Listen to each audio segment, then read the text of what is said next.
It's something to listen to, and we want you to be honest with us about what you hear, okay? Are you the person that we were talking to upstairs? Voice acting coming in a future update. I hear a woman's voice. It is still in early access, bro. Now? Hit it, sisters!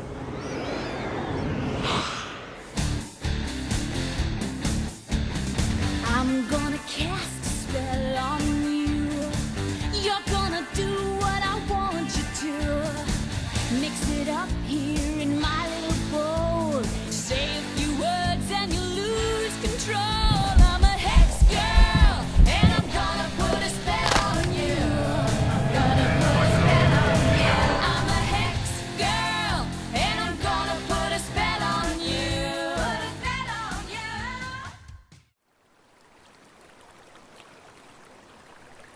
Gandhi said, "Be the change that you want to see." And I try to live by this. And this is why I avoid early access games.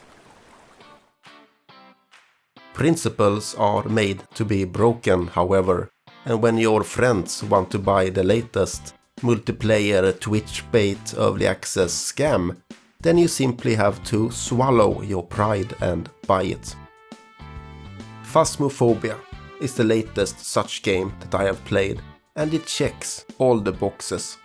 Easy to romanticize, easy for streamers to use as a springboard for their content, and it is a party game. The short version is that you play as a ghost identifier. You have a number of different devices you can use to detect ghost presence, and together with your fellow ghost identifiers, you need to explore a haunted place, find the correct evidence which identifies the ghost, and then you are done. To give you a quick example, in a typical game, the players will try to locate the haunted room via thermometer. When the haunted room has been found, there are 6 different types of evidence that can be found, and each type of evidence has a corresponding tool you can use to find it. Of course, a ghost will appear from time to time to kill you, and if that happens, you simply have to hide and hope for the best.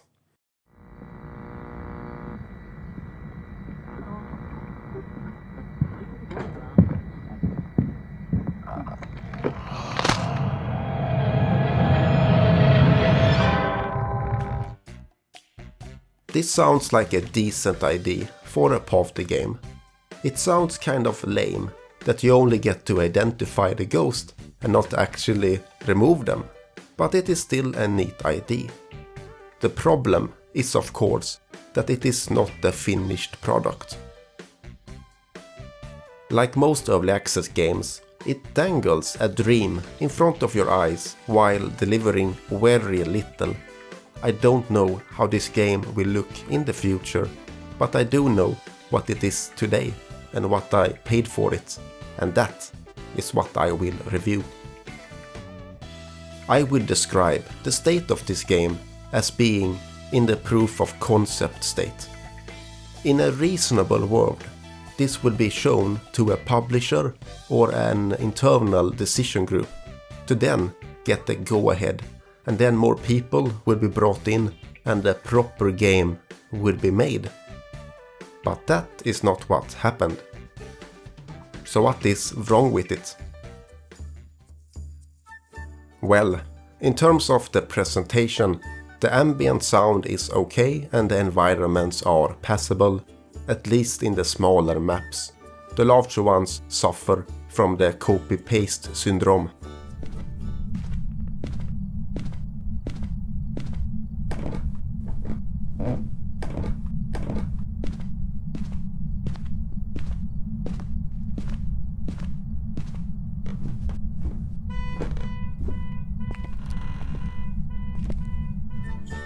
The character models looks bad, however, and they are not even holding their tools properly.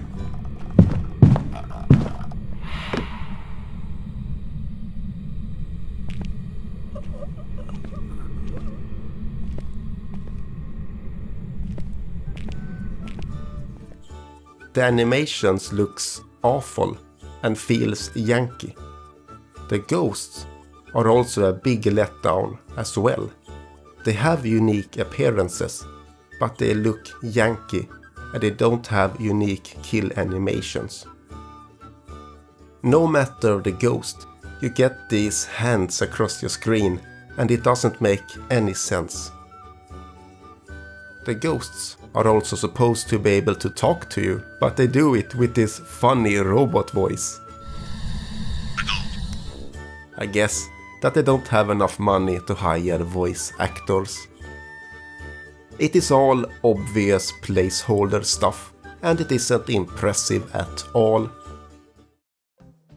A shitty presentation is one thing though, but the gameplay is sadly equally bare bones. Even after the first session, I started to feel like I had seen it all. There are very few maps, and the smaller maps feel very similar to each other.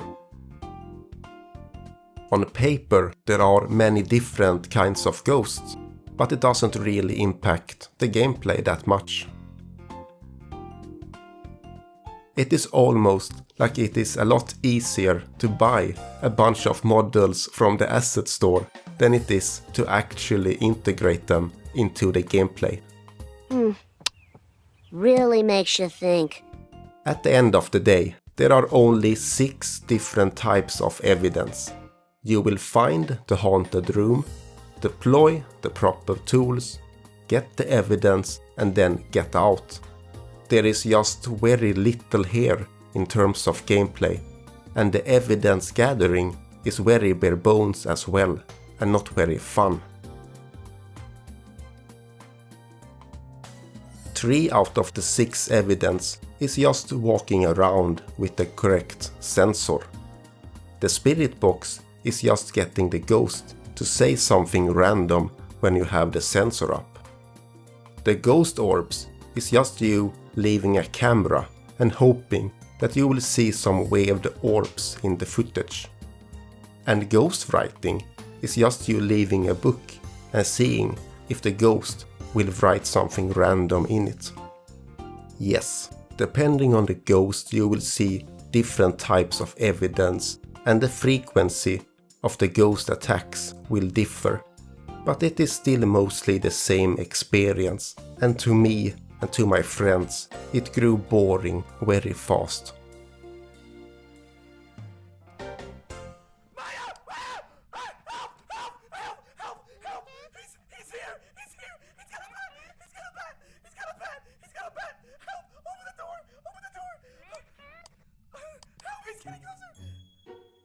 I also didn't find it to be all that scary in co-op.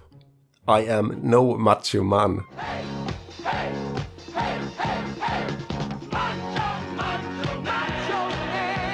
And I can easily get scared, but I did not find this to be a very scary game at all. Especially not when I am talking with my friends. And I don't buy that adults find this scary after the first couple of hours. Perhaps I am not the target audience for this game. Most likely the main target audience is kids and old people trying to either entertain or scam kids.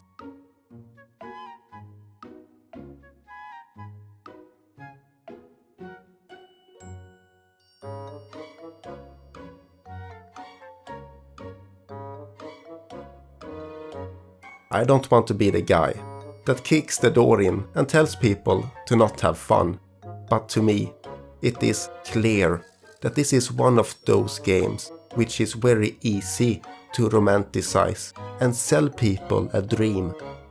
You can show a video of the ghost writing "die die die" in a book, or you can show a video where you say the ghost name and it responds, and then you can freak out and make it seem very dynamic, interesting and engaging.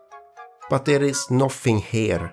It is all smoke and mirrors. It is just random nonsense with no meaning behind it. And for an adult, this should be obvious. If anything, I want this review to be a counterweight for all of this nonsense. This is a bare bones proof of concept game which me and my friends grew bored of very quickly. I will of course not recommend this game. The thing is though that I think that the people who are into this type of game deserves a proper game and not a proof of concept game. This is not my main genre, so I am an outsider looking in, but there is so much money being spent on this type of games that there really should be plenty of actual games by proper studios. You know, a studio with an office where people talk shit, drink coffee and work together to create a good game. Instead, we have this proof of concept asset store Frankenstein game. As always, I blame streamers and Steam Early Access, but maybe, just maybe, the consumers get the level of quality that they actually deserve.